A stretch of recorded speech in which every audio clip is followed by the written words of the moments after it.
Hello students, welcome back. कैसे हैं आप लोग? आज का जो हमारा टॉपिक रहेगा वो आपका equation of motion in the term of gravity. आज हम ग्रेविटी के बारे में इक्वेशन मोशन में डिस्कस करेंगे। जैसे पहले आपकी जो इक्वेशन मोशन थी वो थी आपकी v equal to u plus a t. Okay, equation से आपके पास s equal to u t plus half a t square. Next equation थी आपकी कि v square equal to u square plus two a s. ये equations थे। ठीक है, ये आपके पास इक्वेशंस हैं। अब हमने क्या कर दिया है, in the term of the gravity, in the term of the gravity ये इक्वेशंस हो जाती हैं आपकी v equal to u plus g t. H change हो जाता है आपका h में, u t plus half g t square, v square equal to u square plus two g h. ये इक्वेशंस में आपका कन्वर्ट हो जाती है।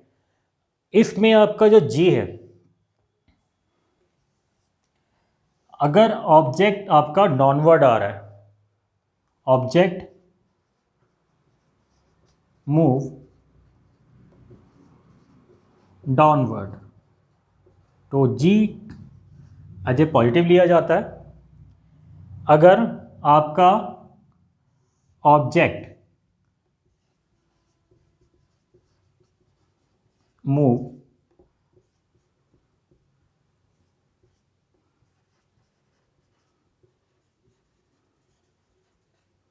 डायरेक्शन से होता है तो आपका बोलते हैं कैटिंग एज नेगेटिव, क्योंकि हम ग्रेविटी के क्या कर रहे हैं, अगेंस्ट वर्क कर रहे हैं। हम ग्रेविटी के अगेंस्ट वर्क कर रहे हैं, तो इस चीज़ का ध्यान रखना है कि अगर ऑब्जेक्ट आपका डाउनवर्ड मूव कर रहा है तो प्लस जी, अपवर्ड मूव कर रहा है तो माइनस जी। एक चीज़ उसमें देख लेते हैं। माना कि हमने ऑब्जेक्ट को क्या किया, थ्रो किया। किस डायरेक्शन से? ए टू बी, ए से बी की डायरेक्शन से इसको हमने थ्रो किया। तो क्या होगा कि ऑब्जेक्ट की कुछ ना कुछ आपके पास, जब आप किसका थ्रो करेंगे तो कुछ उसकी इनिशियल वेलोसिटी होगी, जो उसने है नाम है आपका यू का। तो कुछ हाइट गेन करेगी। क्या कर रहे हैं, कुछ हाइट इसने क्या करा, गेन करा। माना एच हाइट गेन करा in the time of the T, T time में। तो टी टाइम के बाद इसकी जो वेलोसिटी हो जाएगी वो v इक्वल टू जीरो हो जाएगी। इस चीज़ का ध्यान रखना है आपको। उसके बाद हमने इसको फिर दोबारा से क्या लेके आए, फिर बी से ए की ओर इसको मूव कराया, इसको छोड़ा ऐसे करके। तो उस कंडीशन में क्या होगा कि आपकी u की वैल्यू जीरो हो जाएगी और v की वैल्यू कुछ होगी यहाँ पे। दो सेकंड, अगर ऑब्जेक्ट को आपने थ्रो किया ऊपर और थ्रो करने के बाद फिर वो नीचे आ रहा है तो टाइम जस्ट डबल होगा। टाइम जस्ट आपका कितना हो जाएगा, डबल बराबर टू टी, क्योंकि जितना ज़्यादा में टाइम लगा उतना आने में टाइम लगेगा। ये कंडीशन है, जितना जाने में टाइम लगता है उतना आने में टाइम लगता है। और जो डिस्प्लेसमेंट है ए से बी और बी से ए, जो दोबारा है जीरो हो जाएगा, डिस्टेंस आपकी डबल हो जाएगी। डिस्टेंस कैसे हो जाएगी आपकी, डबल डिस्टेंस हो जाएगी। तो ये आपको पॉइंट्स ध्यान रखने हैं। तो इस पर न्यूमेरिकल्स करेंगे, एक बार से कॉपी कर लीजिए आपको करना है तो।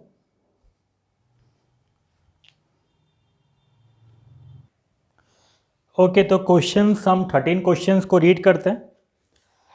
13 क्वेश्चंस है। A ball is thrown vertically upward with a velocity of the 49 meter per second.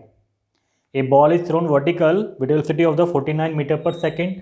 तो इसका जो डायग्राम्स है ये देख लेते हैं। ए से बी की ओर थ्रो किया गया तो u आपका कितना होगा, 49 मीटर पर सेकेंड। v की वैल्यू आपके पास जीरो हो जाएगी। v की वैल्यू आपके पास क्या हो जाएगी, आपके पास जीरो हो जाएगी। आपको हाइट मेजर करनी है कि हाइट कितनी है, और दूसरा आपको मेजर करना है इसका टोटल टाइम, यानी आपको टाइम फाइंड करना है रिटर्न तक का। यहाँ से टाइम, फिर यहाँ से टाइम। और जो आपका जो ग्रेविटी है वो क्या हो जाएगी आपकी, नेगेटिव हो जाएगी। ग्रेविटी कैसे नेगेटिव होगी, क्योंकि हम क्या कर रहे हैं, आपकी जो वैल्यू है कैसी वैल्यू है, हम ग्रेविटी के अगेंस्ट वर्क कर रहे हैं। इस रीजन की वजह से आपकी जो वैल्यू है जी की वो क्या हो जाएगी, आपके नेगेटिव हो जाएगी। ओके, स्टार्ट करते हैं। V गिवन है, U गिवन है, G आपके पास वैल्यू गिवन है, H फाइंड करना है। तो सिंपल सबसे बेस्ट इक्वेशन होती है आपके पास V square equal to u square plus 2GH। तो V square equal to u square plus 2GH, यहाँ पे हम जो वैल्यू रखेंगे G की वो रखेंगे आपका नेगेटिव में रखेंगे। तो V की वैल्यू 0 है, हमने पुट कर दिया इसमें। U की वैल्यू है 49 का square minus 2 into 9.8 into h, ठीक है, 2 इंटू 9.8 इंटू एच। तो h equal to 49 into 49 upon 2 into 9.8। Simple solve कर रहे हैं इसको, इसको ऑल्डर 2 टाइम्स।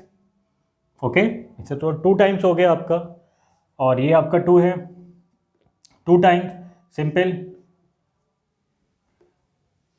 इसके करेंगे 490 अपॉन 4, ठीक है, 490 बाई 4। इसको जो सॉल्यूशंस आएगा सॉल्व करने के बाद 4 1 2 8 2.5 यानी 122.5 मीटर हो जाएगा। आपकी कितनी हाइट गेन करी इसने, ए से लेके बी तक जो इसने हाइट गेन करी वो कितनी हो जाएगी, वो हो जाएगी आपके 122.5 मीटर। ओके, ठीक है, यहाँ तक तो समझ में आ गया हमें। अब सेकंड पार्ट कह रहे हैं इसमें, सेकंड पार्ट है जो आपका टाइम फाइंड करना है, टोटल टाइम। जो टोटल टाइम है, total time it take to return to the surface of the earth, कितना टाइम ले रहे हैं वो फाइंड करना है। तो इक्वेशन कौन सी बेस्ट रहेगी इसमें, v equal to u plus 80, v equal to u plus 80 आपके पास इक्वेशन रहेगी। v की वैल्यू कितनी हो जाएगी, 0, हमें पता है ये, ठीक है। u की वैल्यू 49 माइनस, यहाँ पे हम एक ही जगह के लिखेंगे g लिखेंगे, माइनस 9.8 इंटू टी। तो t इक्वल टू हो जाएगा 49 9.8 सेम 0.1 यानी वैल्यू कितनी हो जाएगी 0.2 यानी आपका सिंपली 5 सेकेंड। ये जो 5 सेकेंड होगा ये केवल आपका ए से बी तक के लिए होगा। जो 5 सेकेंड है ये केवल आपका ए से बी तक के लिए है। हमें टोटल टाइम फाइंड करना है, तो टोटल टाइम टी यानी टी कितना हो जाएगा टोटल टाइम, इसको कैपिटल से लिख सकते हैं, t equal to t plus t, क्योंकि ए से बी तक आने में और फिर बी से ए तक आने में, तो 5 + 5 इक्वल टू हो जाएगा आपके पास 10 सेकेंड, ठीक है। ये पॉइंट्स है, इसको ऑल द 10 सेकेंड। एक बार इसको दोबारा देख लीजिए। Basically v square equal to u square plus 2gh है, हमने फॉर्मूला लिया, हमने देख लीजिए पर दोबारा से। ए से बी तक गए हम, ए से बी तक जाने में आपका u की जो वैल्यू है 49 मीटर पर सेकेंड है, ये आपके पास क्वेश्चन में गिवन है। जो v की वैल्यू है यानी आपका v square v equal to 0, हम क्यों लिख रहे हैं, क्योंकि ए से बी तक आपका क्या होता है, हाइट पे पहुंचते हुए आपका जो ऑब्जेक्ट है वो 0 हो जाता है, या इसकी जो वेलोसिटी है वो 0 हो गई। सेम जो ग्रेविटी है वो कैसे ली हमने, अगेंस्ट द ग्रेविटी वर्क हो गया तो आपका नेगेटिव आ गया। हमने इसको v के लिए रखी, u के लिए रखी, 9.8 सॉल्यूशन आ गया आपका, h equal to 122.5, again same time की वैल्यू आ गई है। तो इस तरह से क्वेश्चंस आपको करने हैं, सॉल्व करने हैं। बस चीज़ का ध्यान रखना है कि ऑब्जेक्ट आपको थ्रो किया गया है वर्टिकली अपवर्ड डायरेक्शंस में या वर्टिकली आपका डाउनवर्ड डायरेक्शंस में। हमेशा जो जी लेंगे आप वो हमेशा आपका नेगेटिव लेंगे, किस कंडीशन में, जब आपका ऑब्जेक्ट वर्टिकल से यानी वर्टिकल डायरेक्शंस में ए टू बी वर्टिकली अपवर्ड जा रहा है, और पॉजिटिव लेंगे जब आपका ऑब्जेक्ट वर्टिकली डाउनवर्ड आ रहा है। तो आई होप ये पॉइंट्स आपको क्लियर होगा। नेक्स्ट वीडियो में हम नेक्स्ट न्यूमेरिकल्स की बात करेंगे, तब तक के लिए बाय बाय, टेक केयर।